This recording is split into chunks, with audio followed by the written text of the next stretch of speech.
what's up, YouTube? This is your host with the most, King Geo in the house.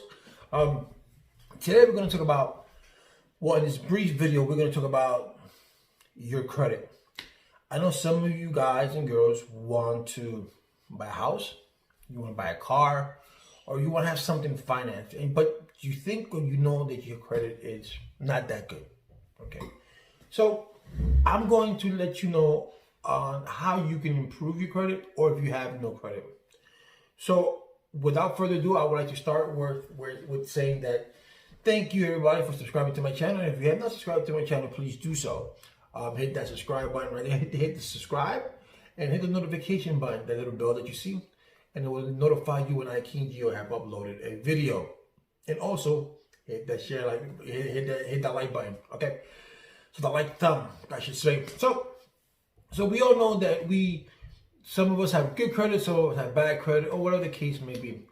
So you want to buy a home, you want to buy a car, you know, and you try to find out you have the credit, you find out that your credit score is low, or something is impacting your credit. I'm gonna do another video on how to fix your credit, but this one right here is to boost your credit. Okay, so one of the ways that you can boost your credit is by being an authorized user on someone else's credit card. So this is very simple. You have a husband, you have a wife, you have your mother, you have your father, anyone that you know that could say you can trust and have good credit. You tell that person, listen, can you put me as an authorized user in your card? I don't want the card. I just want to have your credit. So that person puts you as an authorized user. That person receives the card. You don't receive it. That person has to go to the address that is on the account, which is the head person. That person receives the card. You just stay with that person's credit. So if that person's credit is good, your credit is good. So once if that person don't miss a payment, you're okay. That's why it's important to have someone you trust. If that person misses a payment and the score goes down, your score gets affected too. But with that being said, so the person has a great credit score, you're going to get those points. You're going to get those. And some creditors do look at it and say, oh, but you're not the right user. But mostly they look at it as that your score. And like when you go buy a house, the way the system works is that they take all three credit unions, all three credit bureaus, Equifax, Experian, and TransUnion, and they will take the middle score. So whichever your middle score is, however they use it, that determines your mortgage, that determines how much they're going to give you, and all that kind of stuff. The middle score, not the other two, but the middle score in general. So that's the way the mortgage companies do it. So you become an authorized user on that person's account. So that boosts up your credit. Me, I have my kids on my personal account, and my wife also. So when my kid just turned 18, my other kids turned 18, my daughter turned 18, and she's 19 now. But when they were 16 and 17, when they were 16, we put them down as authorized user. And when they turned 18 years old, they had my 18-year-old had 720, my daughter had 740, I think. Yeah, 740. So that's good. And you can raise up your score like that. So that's great to do. So you become an authorized user. Another thing you can do is that you could do a secured card. But with secured card, you got to make sure that when you do secured cards, that they report, number one, they report to three credit agencies, to the three major credit agencies. Discover Card was one of the best, but Discover Card no longer, from my understanding, Discover Card no longer reports it to the credit agency. You know, if you open up a secured card, and you want to get a card in which you can. That's the one thing that Discover does have. I'll show you in a minute. You want to get a card that transfers you from secured to unsecured, meaning that a secured credit card means that you apply and you have to put in your own money from a checking account. Some of them ask you for $200, so you put $20, and in most cases they match it. So in my case, when I opened mine, I did a secure card of $200, and they matched it with $400, so they doubled it. It means it was dollar for dollar. So that's good. So, but you want to get a secure card that once a certain amount of time passes by, that secure card goes from a secure card goes to a unsecured card. Okay. So Discover Card does have that. Discover Card has it within a year's time. If you make your payments on time, within a year's time, you go from secured credit card to unsecured credit card. Um, that's the advantage of it. One of the advantages that um, Capital One has is that Capital One starts you up with as little as $49 putting down. That's right, $49 to open up a secured card. So you can put $49 down, you can put 99, whatever it is, but the minimum is 49, depending on, because they do a soft background check. So they do a soft credit check. So if you get approved, because you have to get approved. If you get approved, then you send the $49. They'll match you $49, and most of the times with Capital One, on they would say on your third or fourth month, they'll tell you if you make X amount of payments. Like they say in my case was, if you made 6 consecutive payments, which is 6 months. If you made 6 consecutive payments on time, we will raise your credit limit. They themselves will get that. Now that's their money raising it, not your money. So they're raising their credit limit. So that's good. That's $49.99. That's not $49.99. It's $49. So that is great. That is super great. So you don't have to spend that much money, and you have a secured card. When you get these cards, when you get these secured cards, make sure that the APR is not high. Because when you do an APR is high. I had a Synchrony, but this is unsecured credit for $2,500, and the APR was staggering. The APR, I mean, just the APR alone is, I think it's like 29.9, and most of the money when you go pay the minimum, most of those money when you go pay a minimum, it goes to the credit card. Very little goes towards what you're paying. Like, I'll give you an example. When you do your mortgage, my mortgage is $492 a month. $300 and some odd dollars of that $492 goes to insurance. It goes to the interest of the house, the interest of the loan, and the rest goes to the house. So you're looking at, for $492, you're only paying maybe $60-$70 on the house. That's what it takes 30 years. So you think about that. So you're paying most of the interest. So if you buy a house and your mortgage is $1,000, and if you can, you put more than $1,000 down, so you can cover the interest, and you're paying more for the house. So instead of them paying 30 years, you can pay it off at 20, you can pay it off at 15, you can pay it in 10. It depends how much you put down every month. So as long as you cover your interest, the rest goes to the house, which is that is great. So your interest, in my case, is $492 is my mortgage. If I pay $800 a month, I can pay my house even faster, because I'm paying now I'm paying the interest, which is $300 some dollars, and now I'm paying the house, which is $492. So I'm paying the house, and I'm paying the interest at the same time. If you do just one at the mortgage, you're just paying mostly for your interest, and little of it goes towards the house. So you get a secured card. Make sure the APR is not good. It's not that high. You have a lot of credit card companies out there that will give you credit depending on how it is. Also, you have Surge, you have First Premier, you have Fit, FIT, you have Showtime. Yes, Showtime. Showcard. Not Showtime. Showcard. You have those. Like I said, you have Capital One. You have Discover Card. But those Discover One, the Discover and the Discover and the Discover and the Capital One, those are unsecured. I mean, those are secured cards. But the Fit card, the Show card, the Surge card, those are unsecured. So those are credit card. First Premier, that's a credit card. The thing with these cards is that most of them, when you take them out, you have to put up it up front, like First Premier Bank. When you get a First Premier Bank card, you have to pay at $75. I mean, they'll take away, you gotta pay opening fee. I think it's $95. Plus they'll take out your yearly fee, which is $75. So instead of getting most they open up with $300. So if they're giving you $300, they're giving you $225. Off the bat, they're taking off $75.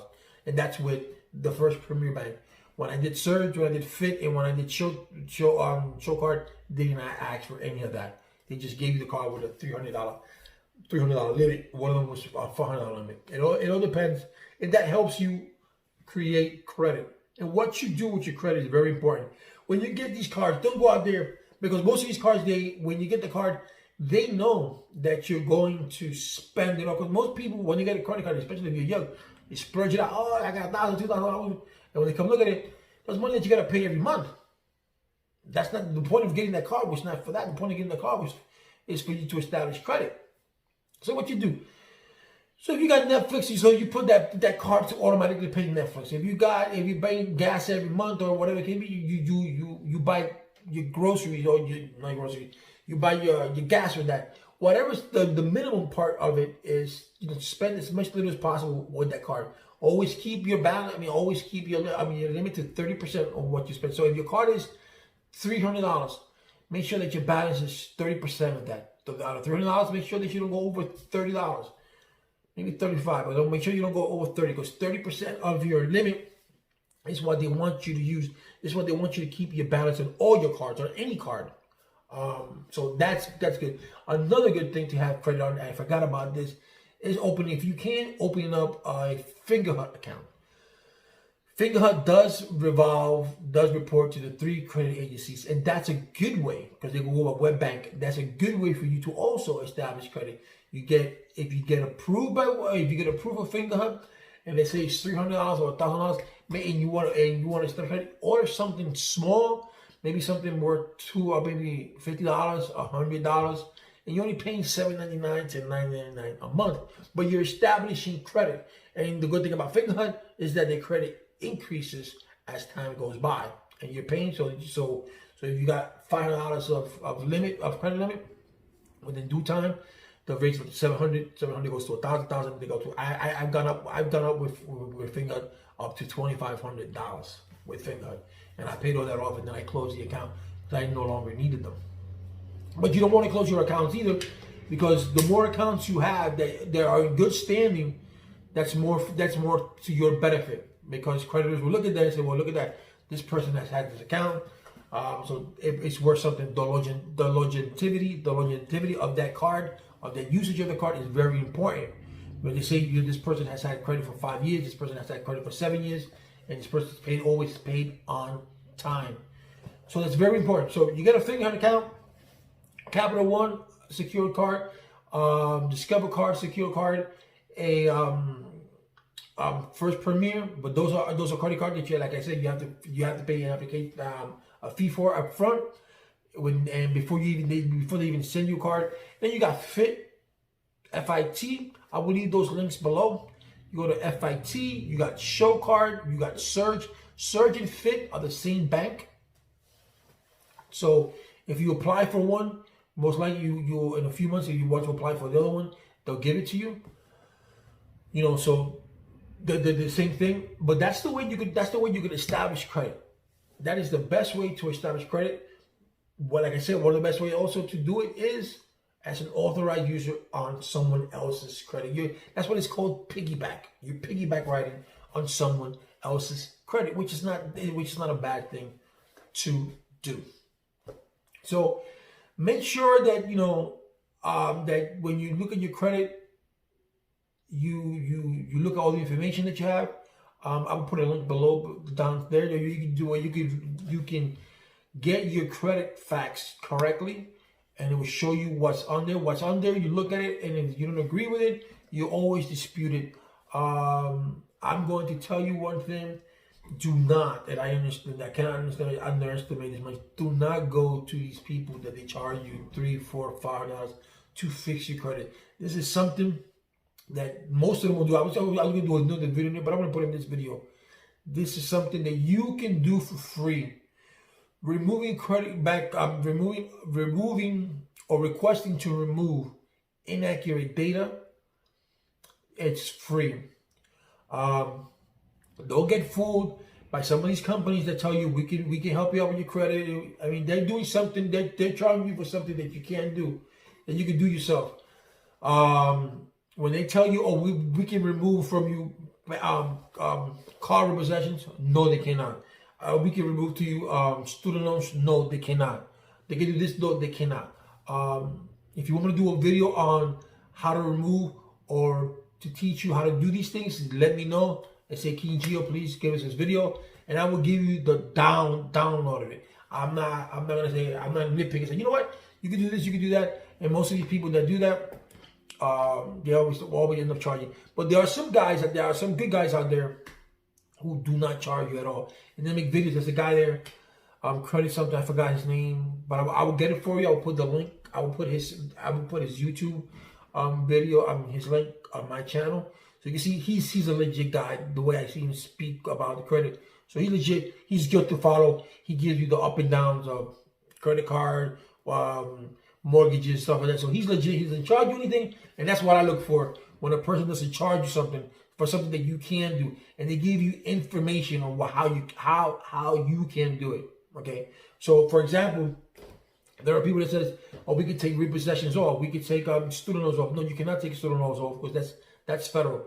One of the things that they try to do is that when you get a student loan, it's like getting a mortgage. Your mortgage, when you get a mortgage, when you get a student loan, that student loan goes to one specific bank, right?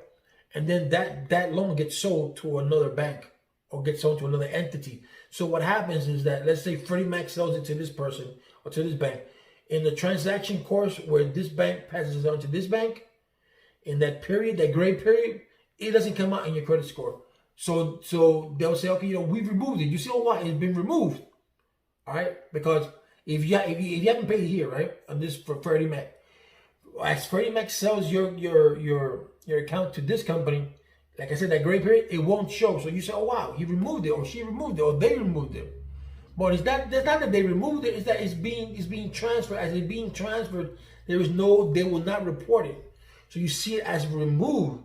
Once it hits this entity, and then this entity will get in contact with you and say, you know what? We have your student loan. Can you pay blah, blah, blah, blah this? And they will tell you, but if you can't, and then they'll report it. So then you go back to that person, to that company, to that person, hey, listen, what happened?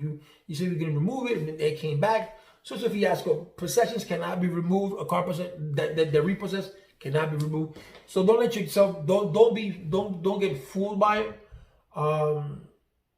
Also, do not pay off do not pay off these collection agencies. Do not pay them off unless you get something in return, and that's removal of that bad loan or that bad credit being removed from their data. That's very important, because most of the times when you do pay in full, that stays in your record anyway for 7 years. So you have to make it a contract with them saying that if I give you this amount of money, I want this to be removed. Let them send you a letter stating that they will remove it. You send them the money, and boom, it gets removed. If you cannot do that, do not pay it, because it's still going to stay in your record for 7 years. And if it's going to stay in your record for 7 years, just don't pay it and let the 7 years run out. But there are companies that could sue you for not paying them, and some of them will, if you lose, they'll garnish your pay. And some of these companies don't even tell you, the courts don't even tell you that you have a court case. They just take it to court, and you lose because you didn't go to court. And when you come and look at it, they garnish in your pay. So you gotta be very clear about that. Who you pay, you don't pay. So just do that. Look into Capital One, unsecured, Discover unsecured, First Premier Bank, Fit Credit Card, Surge, SURGE, Surge, Showcard. All these companies will work with you to get your credit score. It's gonna have a high APR. So that's why you don't want to spend too much, because most of it will go to the interest and very little will go to the account. So make sure that the APR is low. Piggyback on somebody. Have yourself be an authorized user. If you're a parent and you want your kids to start off good with good credit, because credit is very important, guys. Even to get jobs nowadays, you gotta have good credit. Start them off with authorizing them. Don't even tell them that they're an authorized user. Just let them piggyback on your account, and when they turn 18, or whenever they're ready to take responsibility, you can see that, you know what, my son and daughter needs a credit card, my son and daughter needs credit. So then boom, you can tell them, apply. You are authorized user. Explain to them what authorized user is and how it works, and then they can say, okay, fine. My mom and dad got me, so that's good in a sense. But there are options out there, like I just told you. So open up a secured card with whatever bank you want. Most companies, like Wells Fargo's, Bank of America has it. Most banks, most major credit card companies do have a secured credit card, but you have to get approved by them too. It's not you just apply and they're going to give you security. They want them, but you want to make sure that you'll be able to pay. But that's one of the best ways to get your credit up. It's having a secured card, and make sure that when you get it, that they're reporting it to the 3 agencies. That they're doing all that. With that being said, I want to say thank you to everybody. My next video, one of my videos this week, I'm going to teach you about the difference between Credit Karma and other companies, your FICO scores, your Credit Karma score and your credit scores. One company that uses Vintage 3.0 and FICO uses FICO. And I'm going to tell you the difference between both of them and what to look for in your Credit Karma report. So stay tuned. A lot of people use Credit Karma for their report, which is good to use Credit Karma if you want to browse through your credit, but it's not. You know what? I want to do another video of that. I'm not going to tell you the whole thing. Then you won't watch my videos. And the point is to watch King Gio's video. You know. So yeah. So do that. If you need any help, please feel free to get in contact with me. Leave me an email. I will get back in contact with you, and I will let you know. Like I said, I'm going to put the YouTuber's link on my channel, so you can go to his channel and you can see how he does it. He has more of an array of information than I do, because he works on this. I know most of the stuff that he knows, but he works on it on a daily basis. I don't work on it on a daily basis because that's not my thing. But the same thing that he does as far as credit repair and all that kind of stuff, that I can do. I can tell you the ins and outs about how to get credit, how to not get credit, you know, what to take out, what not to take out, when to report, how long does this stay in your record, that I can do. But as far as mortgages and all the other stuff that most people do with credit, or in general, in overall general in credit, he is more efficient than I am, because that's something that he does. That's something that he works through daily. So I can only give you the top of the cake. He can give you the whole cake. I mean the layer of the cake, first layer. But anyway, so I will do that. And if you guys, like I said, if you have any questions, any doubts, please let me know. If you're buying your first home, please let me know. I can help you with that too. But with all that being said, thank you guys for watching my channel. Peace in the Middle East.